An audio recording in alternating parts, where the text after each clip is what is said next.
রাস্তার দাবিতে সকাল থেকে রেল অবরোধ। হাসনাবাদ শিয়ালদা শাখায় ব্যাহত ট্রেন চলাচল। সপ্তাহের প্রথম কর্মব্যস্ত দিনই চূড়ান্ত ভোগান্তির শিকার যাত্রীরা। সোমবার সকাল 7:30 নাগাদ ভাসিলা স্টেশনে রেল অবরোধ শুরু করেন স্থানীয়রা। তাঁদের দাবি, স্টেশন আসার পথ অত্যন্ত খারাপ।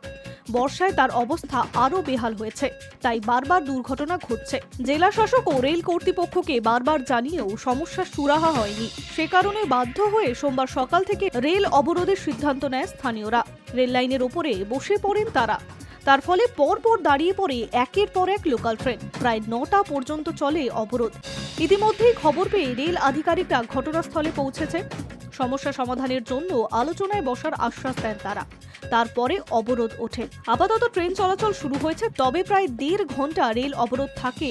হাসনাবাদ শিয়ালদা শাখার যাত্রীরা চরম ভোগান্তির শিকার হয়। রেল সূত্রে খবর, যেহেতু টানা অবরোধ চলেছে, তাই কোনো ট্রেন সময় মতো চলছে না। প্রতিটি ট্রেনের গতিও কিছুটা কম। এই সমস্যা মিটতে আরও কিছুটা সময় লাগবে বলেই খবর। একে তো রাতভর বৃষ্টি, তার ফলে রাস্তায় বেরিয়ে চূড়ান্ত ভোগান্তি নিত্যযাত্রীদের। আবার ট্রেনের সমস্যা, দুই মিলিয়ে ভোগান্তি যেন আরও বেড়েছে। সোমবার দিন অবিরাম বৃষ্টিতে পাতাল পথেও চরম ভোগান্তি। সপ্তাহের প্রথম কর্মব্যস্ত দিনে চরম ভোগান্তির শিকার হয়েছে মেট্রো যাতায়াতকারীরা। বাধ্য হয়ে ভিন্ন পথে গন্তব্যে পৌঁছানোর চেষ্টাও করেন তারা। একদিকে ট্রেনের সমস্যা, অন্যদিকে মেট্রো। সব মিলিয়ে সোমবার দিন সমস্যায় পড়েছে নিত্য যাতায়াতকারীরা। High news network.